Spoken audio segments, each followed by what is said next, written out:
মানুষের জীবনে সুখ আসে আবার হারিয়েও যায়, দুঃখ আসে সেটাও চিরকাল থাকে না। দুঃখ এসে বুকের ভেতরটা ঝড় তোলে, অনেক বেশি কষ্ট হয়, কিন্তু সেটা চিরকাল থাকে না। দুঃখে ভেঙে না পড়ে নিজের হাতেই গড়ে নিতে হয় আগামী দিনের হাসির মুহূর্ত। কারণ জানি প্রতিটা অন্ধকার রাতের পর সূর্য ঠিকই ওঠে। আসসালামু আলাইকুম, সবাইকে আমন্ত্রণ জানাচ্ছি আজকের ভিডিওতে। কেমন আছেন সবাই? আশা করছি যে যেখান থেকে দেখছেন সবাই ভালো আছেন এবং সুস্থ আছেন। আলহামদুলিল্লাহ, আমিও ভালো আছি আল্লাহর রহমতে, আপনাদের সবার দোয়া ও ভালোবাসায়। সকাল থেকে আজকের ভিডিওটি শুরু করেছি। সকালবেলা আজকে নুডলস রান্না করেছি। আসলে সকালবেলা প্রতিদিন একঘেয়েমি নাস্তা খেতেও ভালো লাগে না, আর করতেও ইচ্ছা করে না। তো মাহির বলছিল যে ও নুডলস খাবে, তো ওর পছন্দের খাবার দিয়েই দিনটা শুরু করেছি। তো নুডলস রান্না করাটা একটু সহজ মনে হলো। আসলে একটু বাইরে যেতে হবে, সেজন্য ভাবলাম যে একদম ঝটপট সহজ যে নাস্তাটা তৈরি করা যায় সেটাই করে নিই। তো এই যে ঘড়িতে 8টা বেজে গেছে। আসলে দিন শুরু হওয়ার সাথে সাথে কখন যে সময় পার হয়ে যায় কাজের ব্যস্ততায় টেরই পাওয়া যায় না। তো এই যে বাইরে চলে আসছি। আমরা হলো অটোরিকশায় বসা ছিলাম আর অনেক বেশি জ্যাম ছিল। তো পাশে দেখলাম এক রিক্সাওয়ালা ভাই, তার রিক্সার উপর একটা সুন্দর তাজা ফুল রেখে দিয়েছে। সারাদিনে উনি এই ফুল দেখে দেখে নতুন কাজের এনার্জি ফিরে পাবে বলে হয়তোবা বাগান থেকে ফুল তুলে এনে নিজের রিক্সায় রেখে দিয়েছে। আসলে সত্যি দেখতে খুব ভালো লাগছিল। তো এই যে আমরা আমাদের যে কাজে আসছি সেখানে কিছুটা সময় ছিলাম। সত্যি কথা বলতে কি, নিজেকে ভালো রাখতে বেশি কিছুর দরকার হয় না। এই যে রিক্সাওয়ালা ভাই তার রিক্সার উপরে বাগান থেকে একটা তাজা ফুল এনে রেখে দিয়েছে, এটাও কিন্তু নিজের ভালো লাগার জন্য। তো সেটাই আর কি, ভালো থাকতে বেশি কিছুর দরকার হয় না। আমাদের জীবনে সুখ আসে, দুঃখ আসে, তবে সুখটাকে ছোট মনে না করে উপভোগ করতে হয় হৃদয় দিয়ে। আর অবশ্যই ভুলে যাওয়া চলবে না যে এই দুনিয়ায় চিরস্থায়ী কোনো অনুভূতির জায়গা নয়। এখানে বারবার ফিরে আসে দুঃখ, আবার নতুন করে জন্ম নেয় নতুন আশা। তো বাইরে কিছু কাজ ছিল, তো কাজ সেরে বাসা ফিরে এসেছি আর এখন রান্নাবান্না বসিয়ে দিয়েছি। আসলে আজকে বাসার অন্যান্য কাজ কিছুই শেয়ার করছি না, রান্নাবান্নাটাই শেয়ার করছি। তো এই যে এখানে গরুর মাংস রান্না করছি। তো আমি আমার আন্দাজ মতো যা মশলা লাগবে সেটা দিয়ে একটু হাতে মেখে কিছুটা সময় রেখে রান্নাটা করে নেব, আর প্রেশার কুকারে দিয়ে দেবো আর কি, যাতে করে তাড়াতাড়ি করে রান্নাটা হয়ে যায়। আর এমনিতেও তো মাংস রান্না সহজ রান্না, দুনিয়ার সবচেয়ে সহজ রান্না হলো মাংস রান্না। তো বেশি যখন ব্যস্ত থাকি তখন দেখা যায় যে ফ্রিজে যদি মাংস থাকে আগে নামিয়ে রাখলে রান্না করে ফেলি। আর শাক সবজি বলেন, মাছ বলেন, অন্যান্য যা কিছু রান্নাই হোক না কেন সেটা করতে কিন্তু একটু ঝামেলাই হয়। মাংস রান্না করতে ঝামেলা হয় না, কষ্ট হয় না। তো এই যে আমি প্রেশার কুকারে দিয়ে রান্নাটা করে নেব আর কি। আর মাংস যেহেতু রান্না করছি, সাথে একটু পোলাও রান্না করব। তো প্রথমে আমি মাংস একটু কষিয়ে নেব, তারপরে ঝোলের পানি দিয়ে রান্না করে নেব। তো আমি কিন্তু কাটা মশলাও দিয়েছি, বাটা মশলার পাশাপাশি কিছু পেঁয়াজ কুচি আর রসুন কুচি।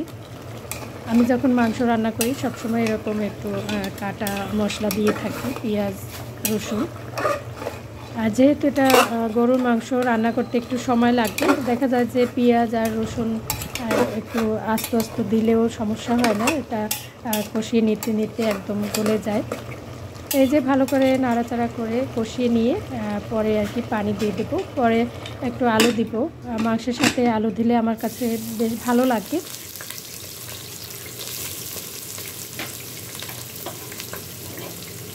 এখানে তো পাশের চুলায় আমি পোলাও রান্নাটা বসিয়ে দিয়েছি। আমি যেভাবে খুব সহজভাবে পোলাও রান্না করি সেটা একটু শেয়ার করছি আপনাদের সাথে। তো এখানে তেল দিয়েছি, পরবর্তীতে ঘি দিব। তো এই যে আমি পেঁয়াজ কুচি ভেজে নিয়েছি, আর সাথে গোটা গরম মশলা, তেজপাতা যা যা দেওয়ার সেটা দিয়েছি। দারচিনি, এলাচ, লবঙ্গ আর তেজপাতা দিয়েছি। এটা একটু ভেজে নিয়ে এর মধ্যে আমি আদা রসুন পরিমাণ মতো দিয়ে একটু ভেজে পানি দিয়ে দিব। এখানে আমি আধা কেজির একটু বেশি পোলাওয়ের চাল রান্না করব আর কি। তো সেজন্য হাফ চা চামচের মতো করে আদা রসুন পেস্ট দিয়েছি। তো আদা রসুনটা একটু তেলের সাথে ভেজে এখন আমি পরিমাণ মতো পানি দিয়ে, পানিটা যখন ফুটে উঠবে তখন আমি ধুয়ে রাখা চাল দিয়ে দেব। তো এখানে আমি একটু গুঁড়া দুধ দিয়ে দিচ্ছি। আমি সবসময় পোলাও রান্না করলে গুঁড়া দুধ বা লিকুইড দুধ যেটা থাকে সেটা দিই। দুধ দিলে আর কি পোলাওটা সফট হয়, খেতে বেশ ভালো লাগে। তো স্বাদ মতো লবণ দিয়ে দেব আর চিনি দিয়ে দেব।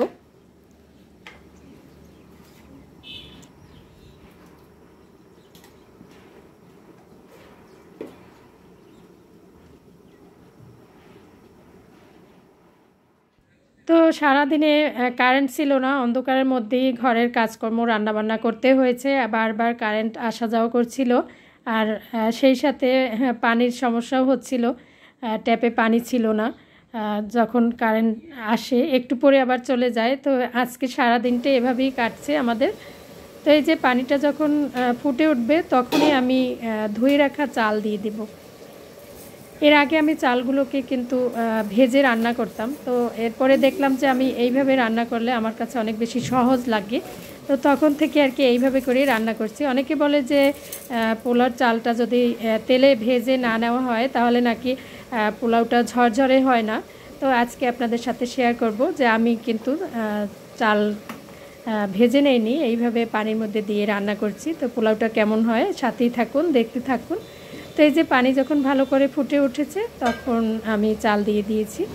এবারে একদম চুলার আঁচটা বাড়িয়ে দিয়ে যখন ফুটে উঠবে তখন আর কি এটা চুলাটা বন্ধ করে দিব।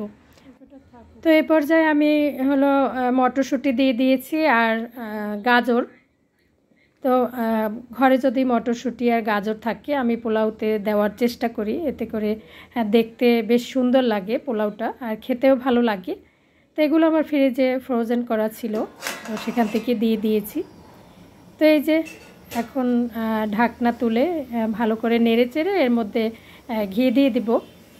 তো এই যে দেখুন পোলাওটা কত সুন্দর ঝরঝরা হয়েছে। আমি কিন্তু একটুও চাল ভেজে নেইনি। আগে তো সবসময় চাল ভেজেই পোলাওটা রান্না করতাম, তো এখন আমি এই সহজভাবে পোলাও রান্না করি। তো এই যে দেখুন কত সুন্দর ঝরঝরে হয়েছে। বন্ধুরা যারা সবসময় আমার ভিডিও দেখেন এবং লাইক কমেন্ট করে আমাকে উৎসাহিত করেন, সবার প্রতি আমি অনেক বেশি কৃতজ্ঞ। মন থেকে সবার জন্য অনেক অনেক দোয়া, অনেক অনেক ভালোবাসা। সত্যি কথা বলতে আপনাদের একটা লাইক, একটা কমেন্ট আমাকে কিন্তু নতুন আরেকটি ভিডিও বানাতে অনেক বেশি উৎসাহিত করে। তো এই যে আমার সুন্দর ঝরঝরে পোলাও রান্নার গোপন টিপসটা আপনাদের সাথে শেয়ার করলাম। তো এদিকে কিন্তু আমার মাংস রান্নাটাও হয়ে গেছে। আসলে সব কিছু জোগাড় করা থাকলে রান্না করতে খুব বেশি সময় লাগে না। আজকে হলো সারাদিনে কারেন্ট আসা যাওয়া করছিল, এই জন্য কাজে অনেক বেশি সমস্যা হয়েছিল, সাথে লাইনে পানিও ছিল না। তো পানি না থাকলে যেটা হয় যে কাজে সমস্যাই হয়ে যায়। তো এই যে আমার মাংস রান্না হয়ে গেছে, তারপরে পোলাওটাও আমি একটু বেড়ে নিচ্ছি। তবে এর পাশাপাশি কিন্তু আমি ডাল রান্না করেছি আর করলা ভাজি করেছি। বাসায় ফ্রিজে আর কি করলা ছিল আগের দিন আনা, তো অনেক দিন থাকলে দেখা যায় যে সবজিগুলো নষ্ট হয়ে যায়, নরম হয়ে যায় ফ্রিজে রাখলেও।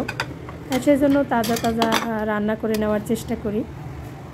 আর আপনাদের ভাইয়ে হলো করলা প্রতিদিন খেতে পারে, তার কাছে করলা ভাজি নাকি অনেক বেশি ভালো লাগে। তো এরপরে আর কি আমি বাকি রান্নাবান্না করেছি, ভাত রান্না করেছি। তো তারপরে তো সবাই খেতে বসেছে আর আমি একটু আপনাদের সাথে শেয়ার করলাম। অন্ধকারের মধ্যে কারেন্ট ছিল না, কিন্তু জীবনে চলার পথে সমস্যা থাকবে, সমস্যার মোকাবেলাও করতে হবে, সাহস রাখতে হবে। যতক্ষণ বাঁচবো ততক্ষণ প্রতিটি মুহূর্তকে নিজের মতো করে রঙিন করে তুলতে হবে, এটাই হলো বড় কথা। তো আজকে এখানেই বিদায় নিচ্ছি। সবাই ভালো থাকবেন, সবার জন্য দোয়া রইল। আল্লাহ হাফেজ, আসসালামু আলাইকুম।